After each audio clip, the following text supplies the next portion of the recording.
Hi friends, welcome to SPR media works. Sarvepalli assembly నియోజకవర్గం నెల్లూరు జిల్లా నెల్లూరు లోక్సభ నియోజకవర్గంలోని 7 అసెంబ్లీ సెగ్మెంట్లలో ఒకటి. ఈ నియోజకవర్గం 1955లో ఏర్పాటైంది. 2019 నాటికి ఈ నియోజకవర్గంలో మొత్తం 2,30,413 మంది ఓటర్లు ఉన్నారు. గత ఎన్నికలలో వైసీపీ అభ్యర్థిగా పోటీ చేసి గెలిచిన కాకాని గోవర్ధన్ రెడ్డి ప్రస్తుతం ఈ నియోజకవర్గం యొక్క సిట్టింగ్ ఎమ్మెల్యే. సర్వేపల్లి అసెంబ్లీ నియోజకవర్గం విషయానికి వస్తే రాష్ట్ర రాజకీయాల్లో ఈ నియోజకవర్గం పేరు తెలియని వారు ఉండరు.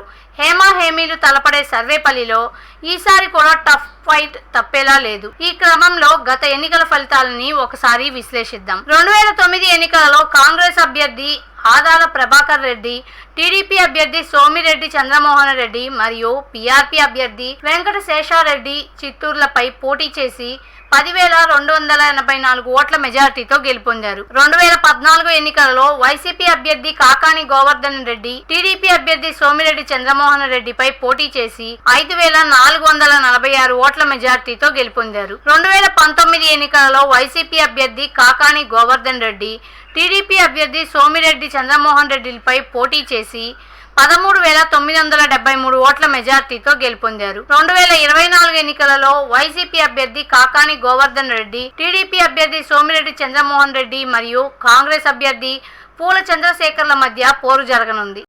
ప్రజాస్వామ్యం వర్ధిల్లాలన్నా, మన జీవితాలు తలరాతలు మారాలన్నా అది కేవలం ఒక్క ఓటుతోనే సాధ్యం. మనం వేసే ఓటు మన భవిష్యత్తును, రాబోయే తరాల మనుగడను నిర్ణయిస్తుంది. అంతేకాదు, మన ఓటుతోనే నవ సమాజం నిర్మితమవుతుంది, ఇంకా దేశ దిశ దశను మారుస్తుంది. ఓటు అనే 2 అక్షరాల పదం దేశ చరిత్రనే మార్చేస్తుంది. కేంద్ర ప్రభుత్వం జనవరి 25ను జాతీయ ఓటర్ల దినోత్సవంగా ప్రకటించింది. కుల, మత, ప్రాంత, లింగ, జాతి, భాష అనే భేదం లేకుండా దేశంలో నివసించే 18 సంవత్సరాలు నిండిన పౌరులు అందరికీ భారత రాజ్యాంగం ఆర్టికల్ 326 ద్వారా ఓటు హక్కును కల్పిస్తుంది. ప్రజాస్వామ్యాన్ని గౌరవించాల్సిన బాధ్యత ప్రతి పౌరుడిపై ఉంది. ప్రజాస్వామ్యానికి ఓటే పునాది. దేశ రాష్ట్ర భవిష్యత్తును నిర్ణయించేది ఈ ఓటే. అలాంటి ఈ ఓటును డబ్బుకు, మద్యానికి అమ్ముకోకుండా భారత ప్రజాస్వామ్య పరిరక్షణ కోసం ప్రతి ఒక్కరూ